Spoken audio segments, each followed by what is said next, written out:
l'état de la maquette telle qu'elle se trouve actuellement, avec devant moi l'ensemble des équipements que vous allez pouvoir trouver au sein de chaque appartement, chaque foyer.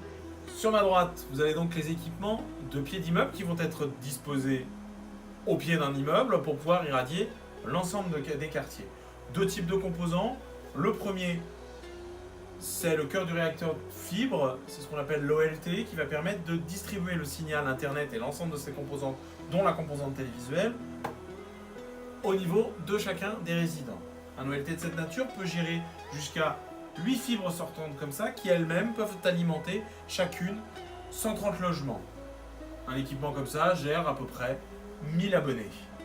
Au-dessus, vous avez le système de captation TNT qui va permettre de recevoir le signal TNT et le réinjecter dans l'OLT de telle sorte à ce qu'il soit diffusé à l'ensemble des résidents.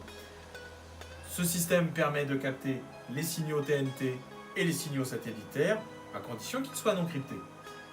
Et il les réinjecte pour l'ensemble des résidences. Les équipements du résident sont au nombre de 3. Et il n'y en a que 2 présentés ici. Vous avez le premier des équipements, c'est une box internet, une gateway, une passerelle qui distribue les différents services.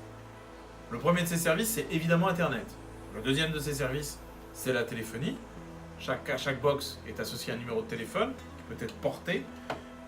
Le troisième de ces services est la télévision, qui lui est reçu au travers d'Internet, puis distribué sur la télévision au travers de la set-top box. C'est sur ces set-top box que va être développé le logiciel SOCOM, qui permettra de diffuser des messages à destination des résidents au travers de la télévision.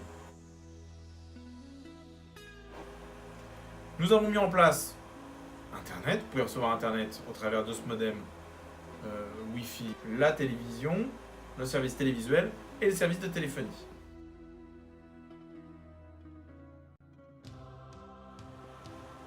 Au niveau du serveur central, nous avons tous les équipements nécessaires pour pouvoir faire des appels téléphoniques entrants ou sortants. La box est évidemment un des éléments centraux, puisque c'est la box qui va permettre de connecter un bon vieux téléphone avec l'ensemble des équipements en centrale. Vous avez ici la démonstration qu'on peut faire un appel sortant depuis le téléphone relié à la box vers le réseau.